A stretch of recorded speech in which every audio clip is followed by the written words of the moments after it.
make sure that that program doesn't contain controversial subjects and you're not impolite to people. No, definitely not, Dad. You know me. I'm never, ever controversial or impolite. Yeah. Okay. Welcome to Conversations with your lovable, never pisses anyone off, ex-Muslim host Aina, keeping it non-controversial.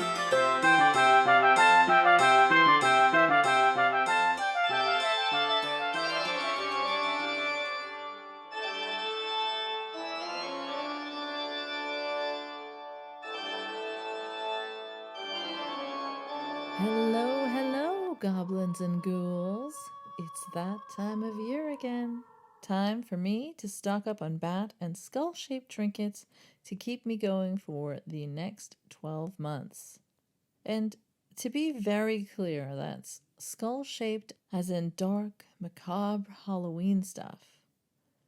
Not skull-shaped as in I appreciate skull shapes in the Quillette sense.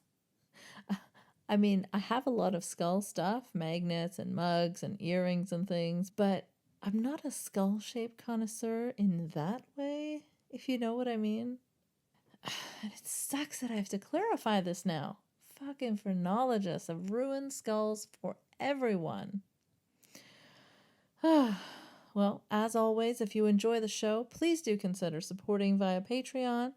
Every little bit helps keep it going. These episodes require research, listening to IDW content till my ears bleed so you don't have to, clipping, editing, recording, writing, all of which my wonderful patrons make possible. So, if you would like to join the best patrons ever to help the show survive and thrive, head on over to patreon.com/nice mangoes and make it happen. There's rewards in it for you and access to early releases and exclusive content, occasional patron chats, and AMAs. Now, if you dare, follow me right this way. Into episode 57.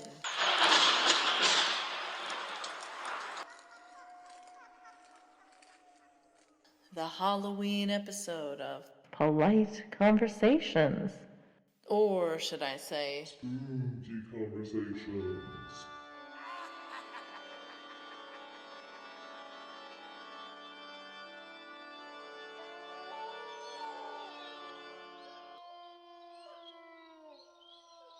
and unfortunately, this will not be the cute and kitschy kind of spooky. This will be some mind-numbing, blood-curdling, torturous galaxy brain, skeptospheric stuff. So pour yourself a seasonal beverage, perhaps a glass of blood, or even spookier, if you're Jordan Peterson, a glass of apple cider. I've got a warm fire going, and it's fueled by the IDW's burning hatred of diversity and feminism. So you know it's burning bright and hot, and it's also a renewable resource. So, we're all settled in and cozy now. Let's chat about some of the recent Rational Scene horror stories then. One I still can't shake off is my favorite pseudo-intellectual Scam Harris saying that white supremacy is just fringe of the fringe. Something I discussed and broke down at length in my previous episode. Do check it out if you haven't yet, and thanks to everyone who listened, supported, and shared it. That was an important one, I think. So yeah, thanks for getting the word out there, guys. But yeah, very shortly after I released that episode discussing Sam's strange insistence that white supremacy is really something very fringe and obscure and totally not a big deal, us Canadians were tossed a little story about our Prime Minister doing black and brown face on different occasions. Not once, not twice, but he actually said he didn't know how many times. Not back in the 80s or 90s when he was a silly kid, but in the early 2000s when he was an educator himself. And we just had our elections, so this one's been on my mind quite a bit. Now, Trudeau, I know, isn't part of the skeptosphere yet.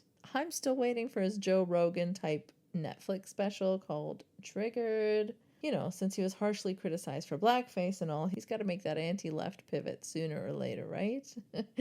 I kid. Thankfully, he has not gone that route. However, I couldn't help but see this story through a skeptic scene lens, considering how so many of the large figures spend time downplaying or denying the seriousness of white supremacy and racism in today's political climate. And because of how the genius brain atheist scene is really a predictive microcosm of the far right stuff that's about to crop up in the mainstream. You've noticed that too, right? Whatever nasty stuff the mainstream media is covering about alt-right tactics and far-right figures and talking points and its softer radicalizers and sanitizers, we in or adjacent to movement atheism have been exposed to and dealing with for ages already. Probably because of the overlaps in the anti-left, anti-feminist, anti-SJW stuff and the criticisms of Islam that quickly turn into scary great replacement type fears. So, yeah, I couldn't help but see this story, specifically in relation to what the great and infallible Sam Harris had told me through his podcast recently. That white supremacy was very, very, very, very, very fringe in the civilized West, and that it certainly didn't have the same legitimacy and standing in the culture as jihadism did in Muslimic culture. I mean, blackface. The literal usage of someone's skin color as part of a costume for casual entertainment without a single thought given to how this has been used in degrading supremacist ways in the past, what is it if not a perfect example of how white supremacy has many forms outside of a white hood, a Pepe flag, or a swastika tattoo, and how it comes in different degrees, some of which have been normalized to the extent that they can be seen, to this day, as harmless, playful fun. Trudeau painted not just his face, but his hands and knees too on some occasions. Now, how was I to reconcile this Prime Minister browning up his face with Galaxy Brain Sam's words? The fringe of the fringe. Is the Canadian Prime Minister a fringe figure? Is the blatantly racist, unable to properly condemn the KKK and Charlottesville Nazis in a clear and swift manner president of Sam's country, fringe of the fringe? Or could it be that Harris is maybe embarrassingly wrong?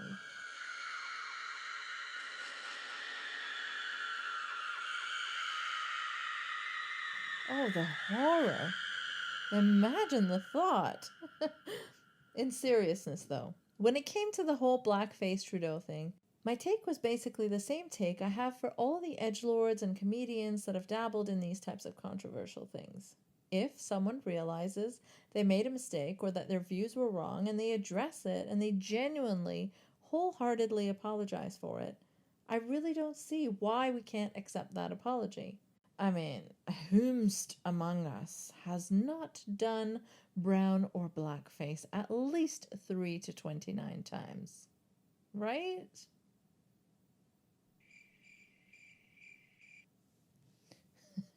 Again, I kid. Most of us, I assume, have not done this, and there really is no excuse for it. As late as 2001, and as a fucking adult teacher. Jesus. But in different ways and to different degrees, many of us have had bad, cringeworthy takes, had cringeworthy Halloween costumes. As the world progresses, our values evolve, and what once seemed acceptable to us no longer does anymore. People do change and regret things, and that's okay. That's progress. Acknowledging previous bad views and actions is a good thing. It should be encouraged. But that demonstrated change and genuine acknowledgement are an important part of that process. Not like you do a vague non-apology because you were ratioed on Twitter, but then you carry on with the same types of takes afterwards. No, definitely not that. I mean, I'll accept Trudeau's apology, sure, and I don't think he's a purposeful, malicious racist in the regular sense of the term, but that's just it, right? It's indicative of just how deep we're in, just how far white supremacy spreads its tentacles in all its shapes and sizes. Trudeau's sense of social justice has been performative and shallow and about cool photo ops rather than understanding what real advocacy is. He seems to be, as he himself acknowledges, someone who grew up in such a privileged bubble with such little thought or regard for the feelings of people so different from him that this seemed like an okay thing for him to do in adulthood. It's mind-boggling, it really is. And I don't understand the excuse makers. We should really all know better now than to make excuses for black or brown face. The caricaturing and the flattening of someone's culture and people like that, and the harmful real-world effects it can have. And the wider context, the history of blackface and minstrelsy in particular. And the history of Orientalism too. So, despite the unforgiving SJW caricature my opponents may paint of me, as I've already mentioned, I think people who address their past mistakes and views should not be held accountable for them forever. But what I particularly don't understand about the IDW, and that's short for the intellectual dark web, by the way, a cringe name that this collection of anti-left types have chosen for themselves. I'm sticking this in there because I got a complaint that not everyone knows that acronym. So yeah, my bad. I shouldn't assume that everyone knows what the IDW is. So there it is. But as I was saying, what I don't understand about the IDW type takes on blackface are that they find the left awful and unforgiving and smug for ever even wanting to initiate a conversation about blackface at all. Free speech is totally over if someone gets criticized for doing blackface on a campus Halloween party. This is why Trump will get reelected. Why can't these miserable SJWs let people have a little fun, huh? Their approach to this is ridiculous. These things need to be addressed and these conversations need to be had. It's how change happens. It's almost like they don't want that change to happen, like they're threatened by uppity minorities demanding dignity and respect that goes beyond the very basic literalist, well, you're equal under the law, so what are you complaining about talk you hear coming from those slimy corners of the internet. Almost like the term regressive they use for the left is a projection. It was pretty funny, however, in this whole Trudeau scandal, to see right-wingers and IDWers struggling to choose between defending the blackface, as they usually do, and hating on Trudeau, as they also love to do. Suddenly, blackface was offensive to this group. What a bunch of cocks. So yeah, that was the main one I wanted to talk about. But Sam's been out there saying some other ridiculous shit too lately. Surprise, surprise. I can hardly keep up. In a clip of his recent conversation with Chelsea Handler, he was polishing up the old turd of traditional gender roles. I mean, how many of these fools can we apply the "was this said by a Salafist mullah or IDW genius brain" question to? It's getting to be quite a lot of them. Get a load of this. You can definitely find economists and academics who will show you data that argues that the so-called wage disparity between men and women and the differences in career types and in representation is the result of, one, a significant asymmetry in just what it takes to raise kids and the norms around that, and one could argue the norms we want to keep around that, right? I mean, my wife has had much more responsibility raising our kids than I have, and, it's not to say that that couldn't have been flipped in some world, but frankly, our kids are better off that we didn't flip it. It's just she's a better mom than I would have been. And it's not to say I'm not super involved, but There's a difference, and the difference starts with our biology, right? It's not, there are hormonal differences between men and women that are relevant here. Testosterone is good for some things, and it's not so good for other things. Starts with our biology. Norms we want to keep. And look, there's nothing wrong with a mom choosing to be a primary caregiver. It's the whole, but it's just biology. And the whole, one could argue these are norms we want to keep thing that I find incredibly concerning. This is also pretty much like the arguments you hear from religious fundies, ironically, who would use this talking point to either say that it's a woman's job to stay home and raise kids, or to push the idea that same-sex parents, dads in particular, couldn't possibly provide the same quality of care that a traditional family, that is, a mother and a father, would be able to, because biology. It's just science, guys.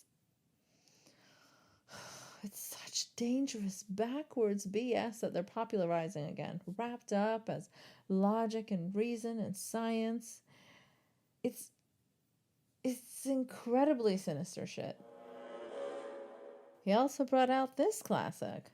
What can I say? So I want to find the genius who invented this meme, but the idea that some of my best friends are black defense is not only a bad defense, but a sign of racism, that's bullshit, right? But that shouldn't be your defense. If you're not a racist, that shouldn't be your defense. Your defense should be yourself and your behavior, not the fact that you have people who you may or may not have duped into being friends with you.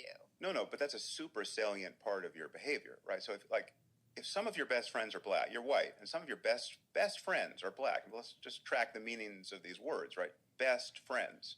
Just how racist are you going to be? Ugh. Okay. Enough of Sam for now. Let's move on to another recent horrific skeptic tale. What was it now? Ah, yes. The rehabilitation of accused sexual predator David Silverman. Based on no additional concrete proof, from what I can tell. Just him saying he didn't do it. Talking about stuff like how he didn't understand power dynamics all the way back in 2012. Okay, the power dynamic issue is real.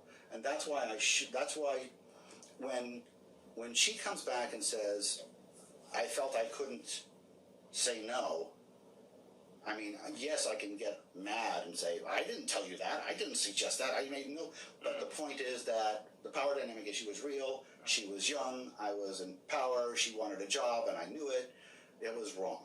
So there's two allegations. For the first one, you're saying part of it is right, the part of it is not. The part that is not right is that she didn't look drunk. She wasn't drunk. Correct. But the part that you acknowledged that it was wrong and that you made a mistake was taking advantage of the power dynamic.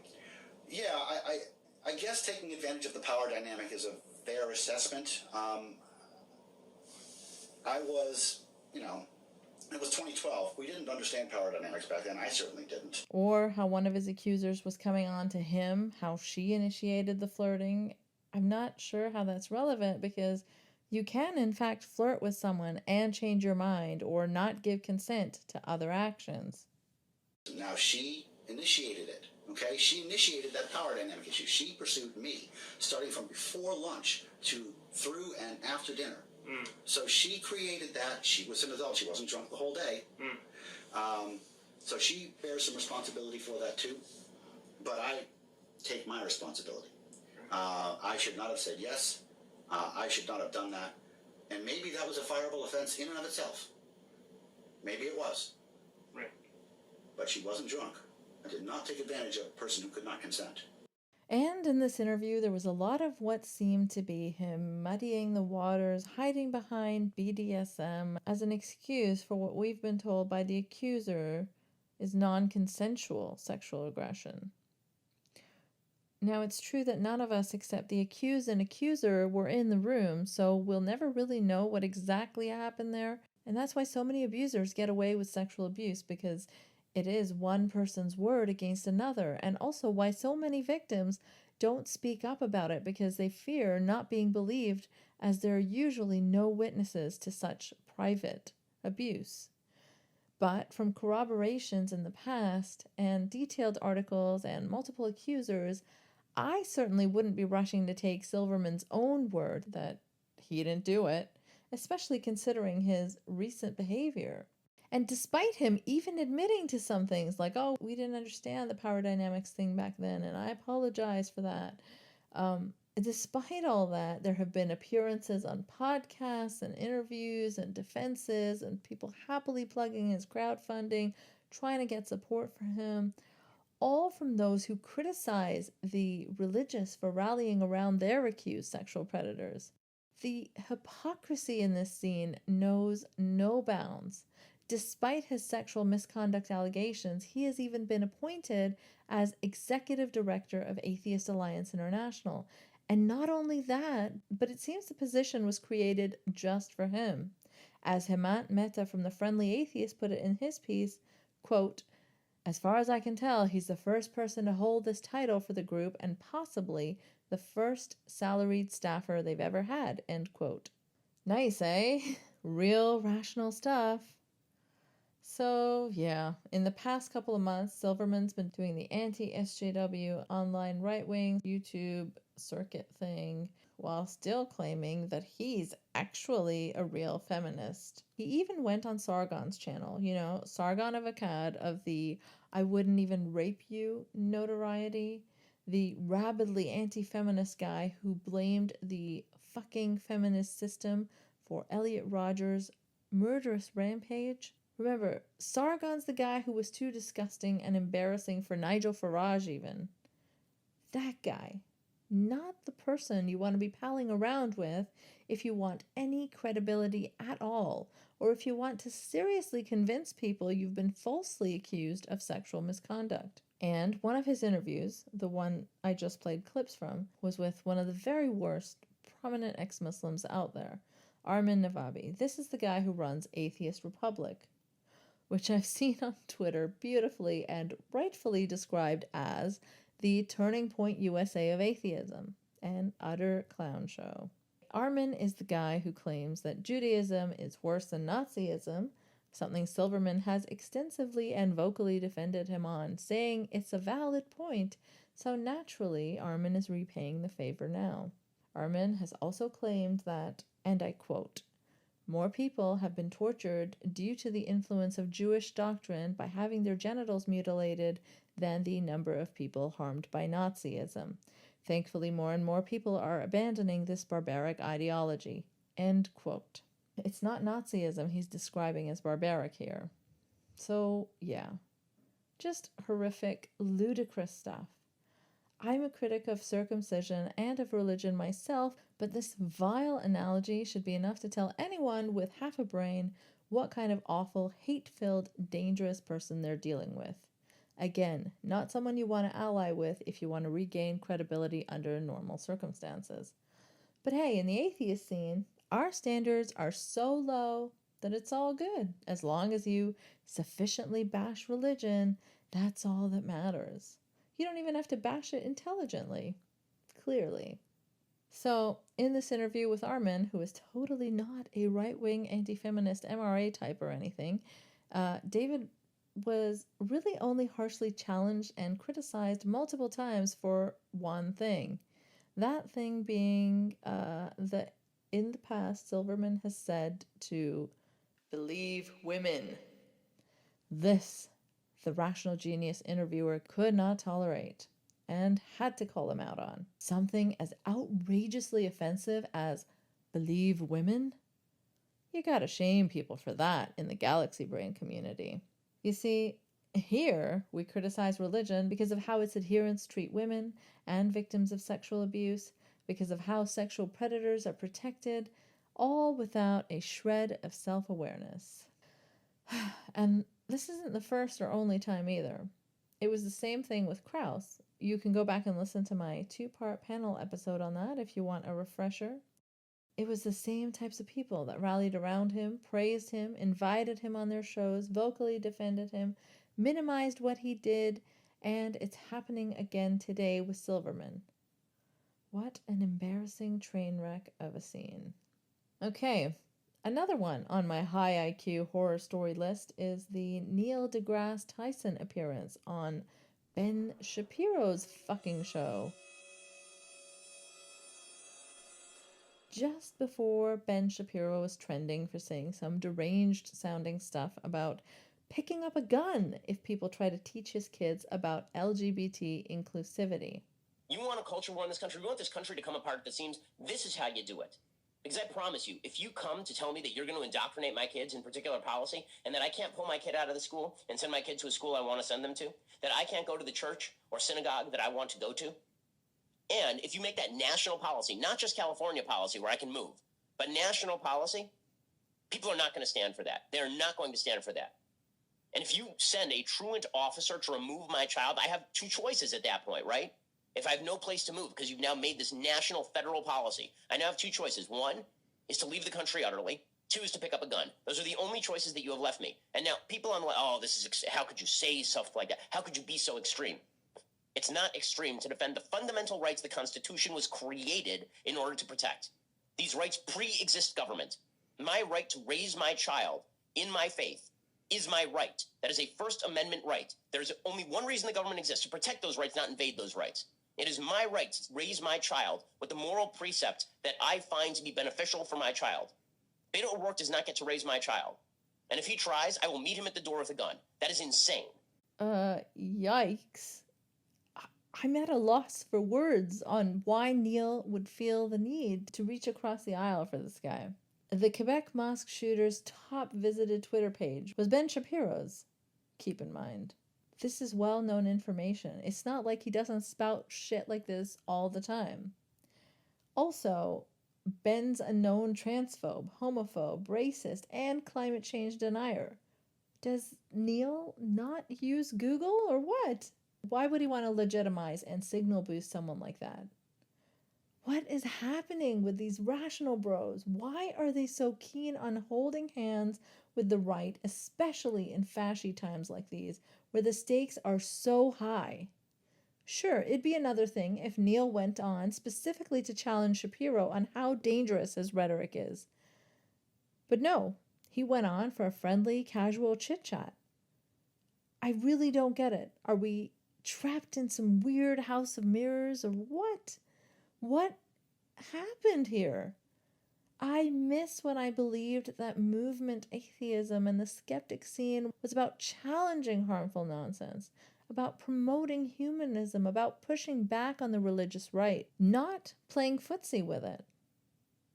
Oh, and speaking of the religious right, did you guys catch the story where Richard Dawkins promoted a Christian conference to own the libs? No, really. This is where we're at. The event he was promoting was put on by a far-right, explicitly evangelical group called Sovereign Nations. One click on the link he himself was promoting so enthusiastically would have shown him that this event began with a Christian prayer service. His tweet is now deleted, probably because he was embarrassed as fuck by it once people started mocking him for it on Twitter pretty mercilessly. And he later put up another tweet with some caveats and clarifications saying how he didn't realize it was a Christian conference, but it was too late. The cringe could not be undone. So I think he deleted that one too. I'm not sure, but I tried looking for a second clarification tweet and could not find it. So, I mean, when you want to hate feminists and lefties so badly that you won't even click the links you're promoting, this is bound to happen. Hashtag rational skeptic. Kind of reminds me of when Christina Hoff Sommers accidentally went on a Nazi podcast because she was so busy trying so hard to own the libs that she forgot to check who she was even chatting with. Also, since then, one of the speakers at this glorious evangelical event, prominent new atheist, who once wrote the foreword for Stefan Molyneux's book, God, it's such a disgusting interconnected web of nastiness in this scene.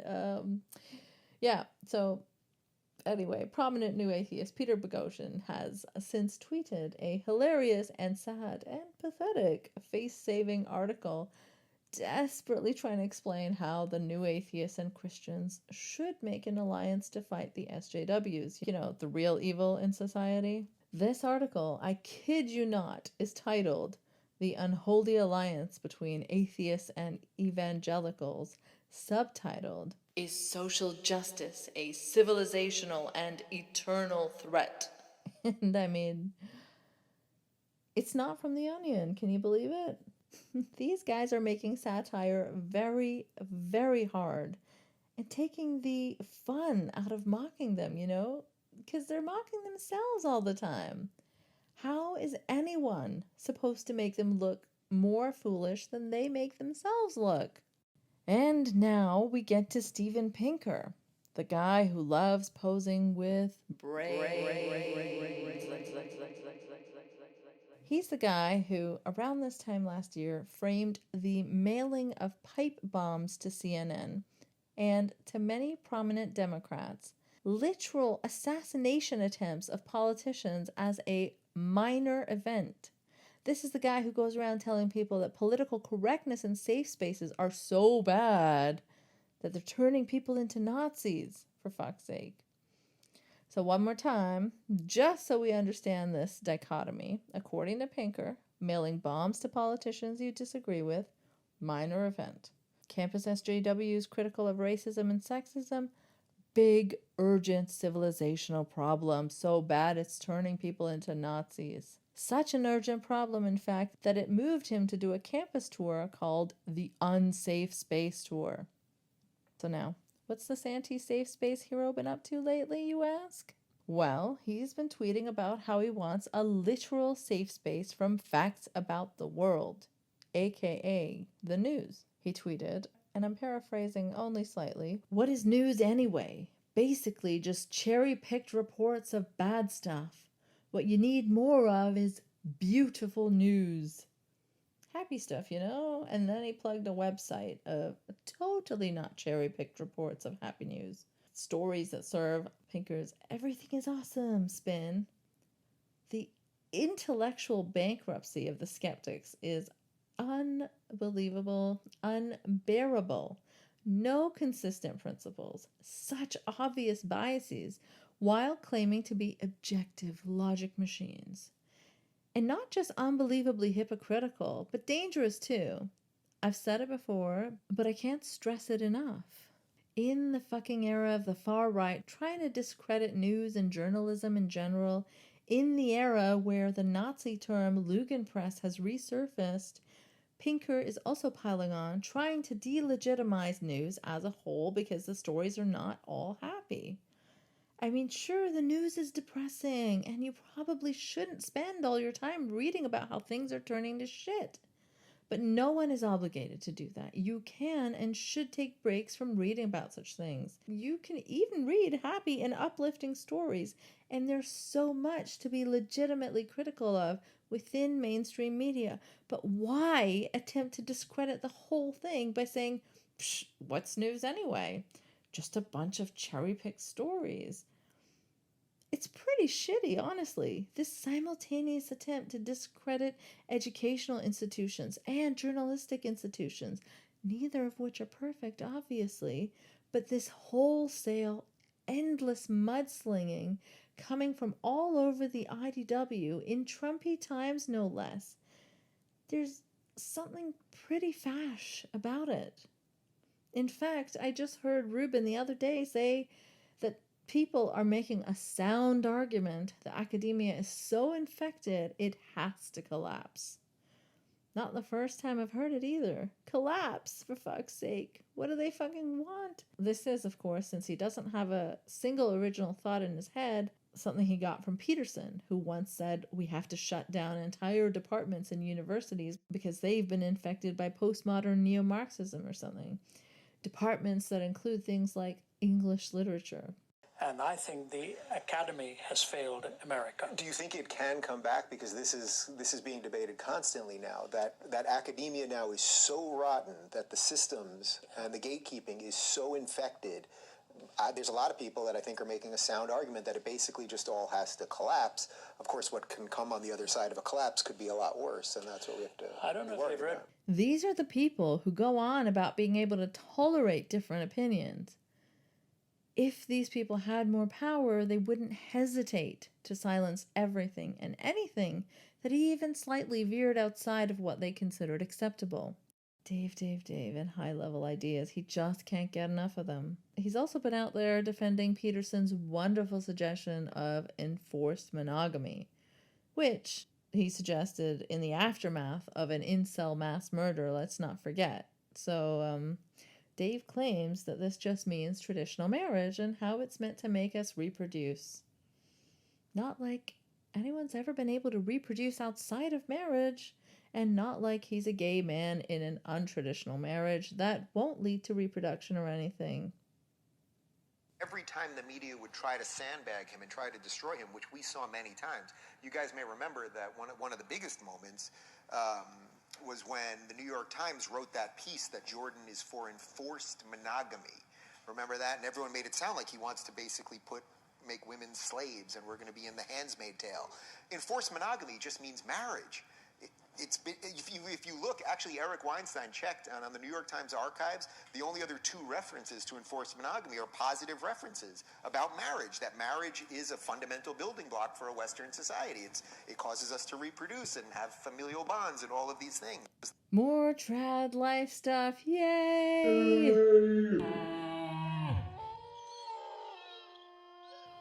Dave is the kind of guy that can make you want to poke your own eyeballs out because of the unbelievable unintelligence you're witnessing.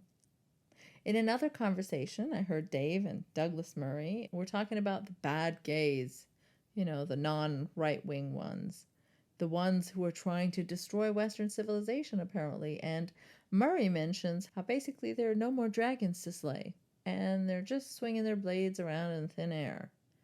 Guys, homophobia is over. When will you soy-loving lib-cucks finally get it and move on? Just like how we don't really need feminism anymore because women can vote now, right? There's absolutely nothing left to do. So then what do we call the gays who are not trying to destroy Western civilization and the patriarchy? The gays like us? Or we're just gay? That's it? That's so boring. Did you come up with a better word? Come on. No, I'm sticking with gay on this one. But it's a very important thing to identify. It was always there. It was there at Stonewall onwards. It was there before, indeed, that. And in recent years, there's something very interesting that's happened with the remaining bit of the gay rights sort of groups, which is that they have become vulnerable to what I describe as St. George in retirement syndrome. The St. George, after slaying the dragon and getting the acclaim of slaying the dragon, staggers around the land looking for ever more dragons to slay and can't find them, or find smaller and smaller beasts, and eventually may be found swinging his sword at thin air. And with the remainders of, for instance, the gay press, this is what they're doing. They wish they'd been at Stonewall. They wish that they'd been fighting back in the day. Some of them did, but they get addicted to the barricade manner. Boy, these sure are some good people. Diamond and Silk over here. Sorry, I mean Reuben and Murray. Totally acting in good faith, just using the fact that they're gay to promote the idea that there's nothing left to advocate for. And can people just shut up about it already? And the ones that don't shut up are the ones destroying Western civilization. That's all. Nothing to see here, folks.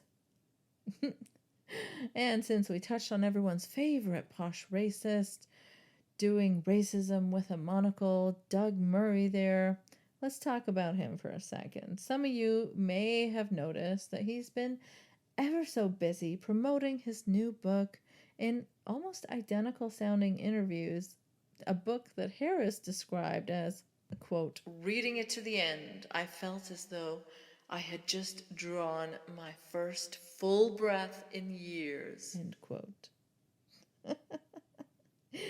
Such drama queens, my goodness. So Doug's been ranting about the extremely refreshing, super original topic of identity politics. His constant white identity politics, of course, don't count, but this book sure is something. He sounds upset about the fact that if women can be ultra-sexual in things like music videos in today's day and age, why then can they also complain about sexual abuse and harassment through movements like Me Too? Not quite the gotcha you seem to think it is there, Dougie. I think he'd quite enjoy Saudi Arabia, actually. every interview I've watched about this book is either called The Dictatorship of Minorities, or it's complaining about gay privilege, or how women have the power to derange men with their sexual sorcery.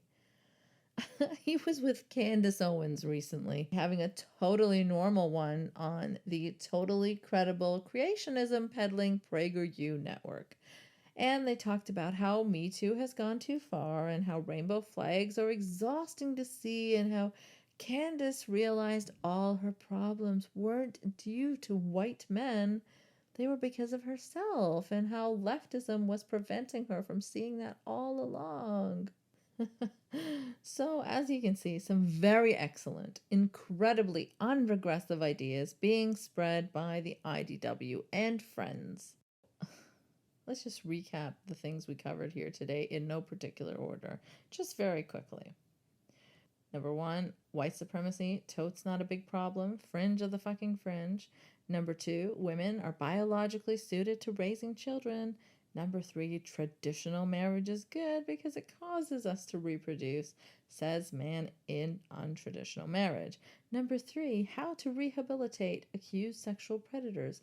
Number 4, scientists legitimizing extremist far-right climate-denying bigots. Very cool. Number 6, hugging it out with the evangelicals to own the SJWs. Number 7, hating safe spaces but also wanting them from facts about the world. Number 8, homophobia is over and minorities wanting rights is tyranny. Number 9, how can you be sexual but also complain about sexual abuse? Oh, just incredible. And excuse me, how dare you confuse this with old school conservatism? This, I assure you, is totally different. Very, very intellectual stuff. These are the amazing ideas the evil left doesn't want you to hear. What, you can't distinguish this from regular right-wing bullshit, you say? Psh, that's because your IQ isn't high enough. It's maddening. All right, you lovely postmodern neo-Marxists. I think that brings our horror story session to a close. That was long and painful to gather and collect and subject myself to, but I hope that you enjoyed it, because that would make it worthwhile. I've been wanting to sort of gather a bunch of this crap in one place for some time now, just to demonstrate the scale of awfulness coming from the IDW. So, thanks to my favorite holiday, there was a reason to do so. I also did this episode as a sort of primer for my next one, which will be a collection of mini interviews and clips from women in Saudi and Pakistan who talk about the IDW having very real negative effects all the way over there too. If you happen to find yourself in that position, don't hesitate to get in touch soon, and maybe you could be on the next episode. Religious and sexist bigots are now leaning on these influential figures and the ideas that they're peddling to justify such views in countries where minorities don't even have the basic protections they have here in the West. And gosh, they're doing enough damage here. Imagine the legitimacy they're giving to extreme conservatism over there. I mean, fuck. There was a time the atheist scene used to talk about how even having dormant blasphemy laws in the West was setting a bad example because though we may not act on them or use them here, countries that do act on them can point to ours and justify keeping theirs.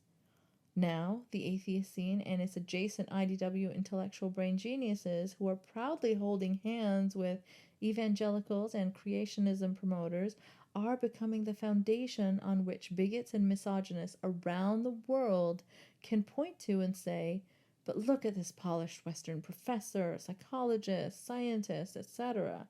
They say that marriage is for making babies, that women are better suited to raising children. Can men and women even work together? Do feminists crave brutal male domination? Enforced monogamy? Hell yeah. Fighting for gay rights and women's rights should only go so far. It's okay to be buddies with religious extremists, and on and on and on and on. Ugh. So that's it for today, folks. Gonna leave it on this dark note, unfortunately, because these are dark times and real life horrors. Happy Halloween!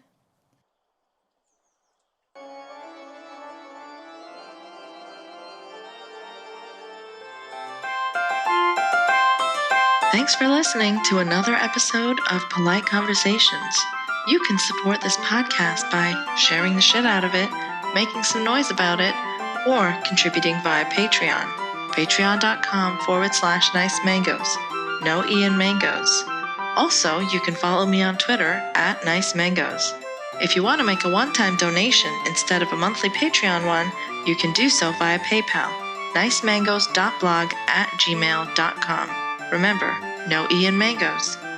If you've got an interesting story and would potentially like to be a guest, you can email me there too.